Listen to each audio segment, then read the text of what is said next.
Salut, c'est Trado, content de vous retrouver pour la mise à jour de l'indice parisien. Alors, on commence comme d'habitude par les unités longues, pardon, et les unités longues sont bien sûr toujours haussières quand une bougie égale un mois de cotation. Comme ici, on voit que le nuage est toujours ascendant, ce qui veut dire que la tendance est haussière puisqu'on est au-dessus. L'autre critère, celui de la moyenne mobile à 20 mois, est également haussier, puisque nous sommes au-dessus d'une M20 qui monte.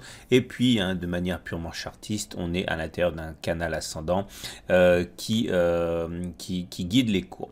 Maintenant, on le répétera encore, cela fait 8 mois que l'on bute sur cette résistance rouge ici et qui explique pourquoi nous avons du mal à progresser. Ce n'est pas rien, c'est une résistance qui n'a pas été franchie en clôture depuis 2007.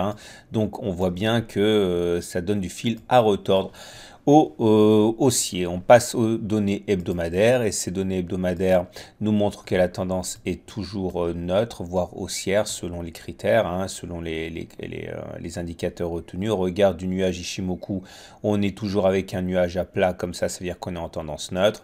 Par contre, nous avons, au regard de la moyenne mobile à 20 semaines, une tendance haussière puisque nous sommes au-dessus d'une M20 qui monte, mais on retrouve la difficulté ici dans la zone grise qu'on a exprimée tout à l'heure dans la zone rouge.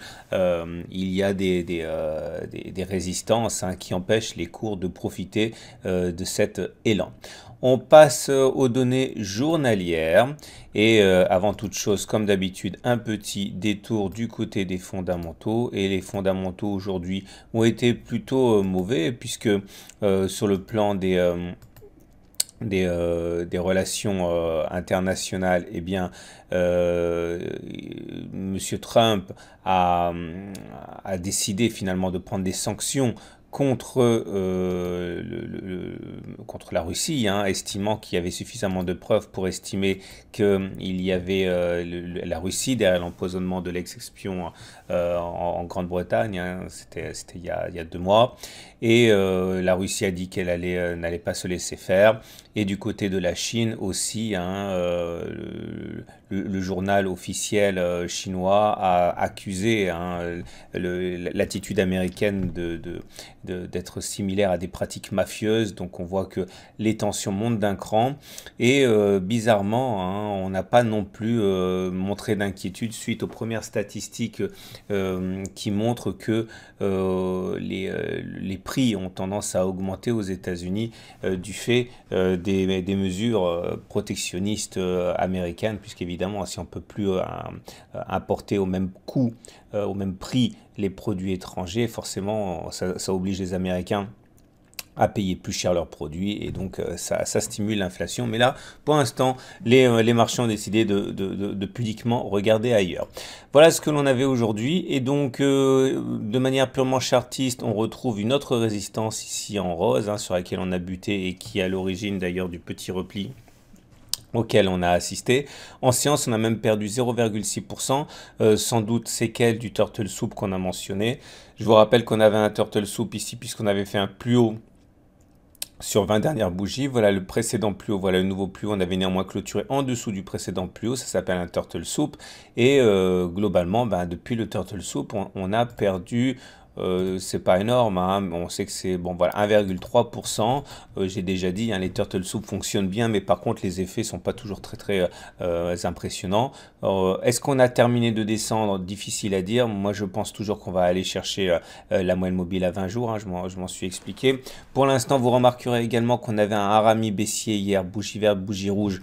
Alors un harami baissier qui a encore une fois alerté sur la baisse de 0,6%. La baisse de 0,6% a été complètement effacée, on termine à l'équilibre, mais il y a bien une attaque baissière.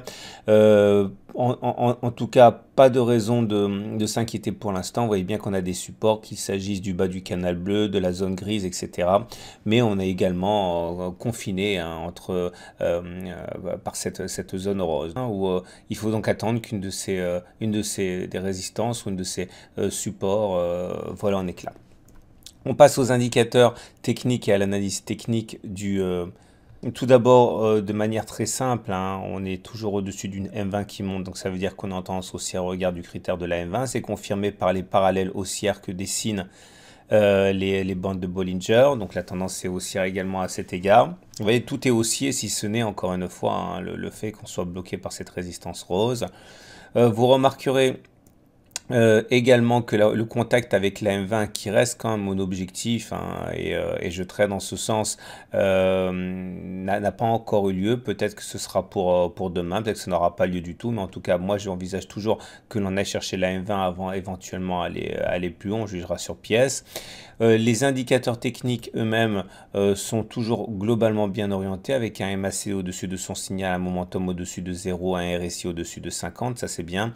Malheureusement, le diable se cachant dans les détails, on a également des éléments qui sont moins rassurants, notamment des divergences baissières. Le momentum ne fait pas de plus haut pendant que les cours ont fait de plus haut, de même que le RSI qui ne fait pas de plus haut, le CCI qui est sorti de sa zone de surachat, et puis bien sûr hein, les courbes qui descendent, hein, ça montre qu'il y a une perte de la dynamique haussière. Donc globalement c'est pas mal en première lecture, en deuxième lecture c'est un petit peu plus compliqué. On va terminer avec l'Ichimoku. Et peut-être aussi une explication à la résilience actuelle. Bon, la tendance, elle est neutre. On voit bien le nuage, il est comme ça, complètement à plat. Les cours sont bien au-dessus du nuage, mais la lagging span est toujours dans le nuage. Je vous avais expliqué qu'il y avait un élément très favorable qui pouvait intervenir lorsque la lagging span casserait la résistance marron. Ça a été le cas. C'est sans doute ça également qui nous empêche de baisser comme on devrait, puisque là, finalement, si les baissiers se déchaînent sur la zone rose, tous ceux qui suivent l'Ichimoku ont bien vu le signal haussier apporté par la cassure de la lagging span ici. Donc voilà, ça explique sans doute la bonne résistance du CAC 40 qui ne change en rien l'idée que pour moi, hein, mon objectif c'est d'aller chercher la M20. Voilà, regardons les données horaires pour les traders. Voilà la matrice que j'utiliserai à titre personnel demain. Tant qu'on se maintient au-dessus de 5502, je vise 5511. En cassure des 5490, je vise 5477. Voilà, je vous souhaite une très bonne journée. Je vous dis à demain pour la mise à jour.